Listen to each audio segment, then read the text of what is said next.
say, the concerned citizens are against wind power. They've already mentioned at one of the meetings that we had that they're gonna be against solar also. They don't want them coming in here. They've also mentioned they would like us passing that no big corporation or a company can come in here. And this is what I've heard at board meetings from the other side. So what does that leave us with? Oil and gas, big oil and gas. So we have the Exxon Valdez, we have the oil leak in Alaska, we have the Gulf Coast oil. This is what will, and fracking. So if you don't want wind, and you don't want solar, and you don't want anything green, that's what you're left with. So is big oil really where concerned citizens want to put their money? Because personally, that's what it comes down to. If you don't want anything that's green, what are you left? Hydro, we're crying out loud, there's hydro. It's not green. And Hopkinton has so much. Shelley, enough, I've asked for everyone to be just respectful. Jeff? So I'd like to know what the dollar amount was to fix the culvert on the Green Road, how many days it was out, and if you guys have looked at every culvert, every bridge, every road in the wind overlay zone, do you actually think that Evergreen is gonna replace already defunct culverts, bridges for a 100-year storm?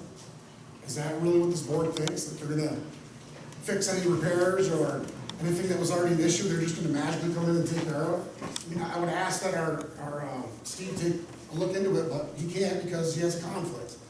But this town should have a study of what needs to be replaced and what the cost is gonna be. And then I'd like to see somebody confirm that Abner is gonna cover that, because you can't confirm that. Okay, I'm gonna do one more, and then we're going to move on to our regular meeting. Who's still lucky? Oh, Dick, you had your hand up for a while. One thing is, Tanaka Ski Park the way it had is not right.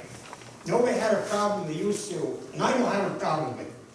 When you voted on the solar law, according to some of these other people, that's a conflict. Because you work for Clarkson, and Clarkson is involved with solar. So really, you should not have had anything to do with that, according to them people. I don't have a problem with it. But I think if you reach far enough, you can find a problem with anybody.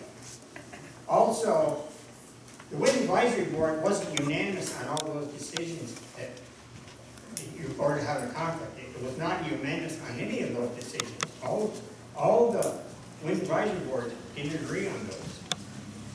And I really think, and getting back to the first person to talk, any place there's windmills, there's a lot more houses being built than there are in the town of Hopkinton.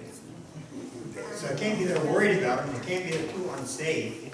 And I know the taxes are far less than they are here. So it's not an all bad project. I think it's good, and I think the setbacks, the Avenue Grid and the original wind are good and be a good project. I believe we can start, I still, thank you. All right. I didn't give my information. Just leave it.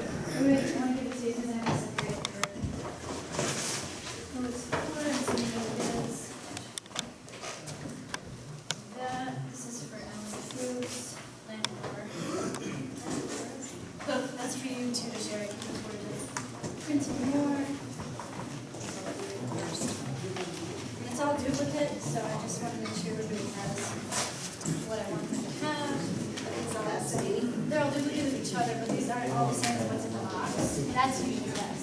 This is just me? That's just you, I'm sorry. All right, go ahead, motion distributed. Why are other states and other countries making their laws more strict on wind and having moratoriums? Do you know why? I have no idea. I can't answer that. But Vermont, I know I'm they're just going wondering, straight. like, I'm starting to form an exit strategy from this area. So I'm just wondering why. That seems like if states and whole countries are making stricter laws, I hate to get this in place and then find out. I mean, it could be a dual variety of things. It could be larger towers that produce more. They could be, their setbacks they weren't as stringent to begin with. I don't know. So, okay, one more and then we're done.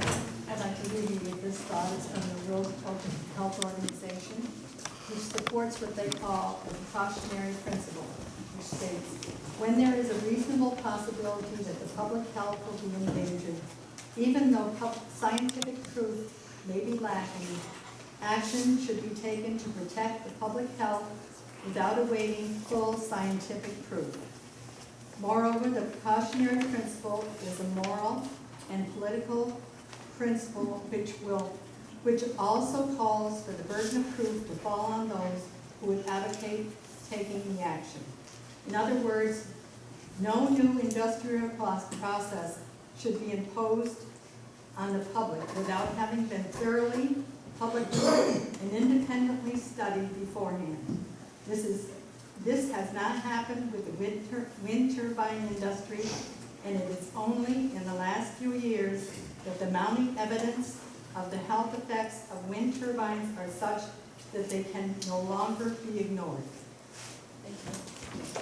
And also remember that before any of this goes through, there will be a public hearing, so you'll have another opportunity to, Harold. You listen to non-residents, you listen to a resident. I know, but I only said one more. Harold, you're the absolute last one. I would just like to say that I have not come to all of these meetings. When I do come, I feel kind of bad because this side of the room always seems to speak up about kinds of nasty things about this side of the room. And I know I'm not perfect, but I don't think I'm completely that nasty. I did speak at one other meeting, and I suggested that, yes, let's get down to facts. And I don't know everything about windmills. I have read about windmills, and it seems to me that everything I've read is like 180 degrees from what this side says they are. And I suggested that we get down to the facts, and that's what we deal with, instead of anything you can get off the internet. Well, we'll bring that over because that's bad. I guess that's all I got to say. After the money was good. Okay, Just the money. approval of the minutes from June 19th and June 28th. Motion to approve. Gilbert made the motion, second. Sue seconds, all in favor? Approval of the financial report for May and June. Only May, no June. Oh, that darn May. That's the financial report for May. A motion, I'll make a motion. second. Gilbert, all in favor? Audit of the bills, vouchers number 172 to 192 in the general account for $8,193.10. Voucher number 7886 from the highway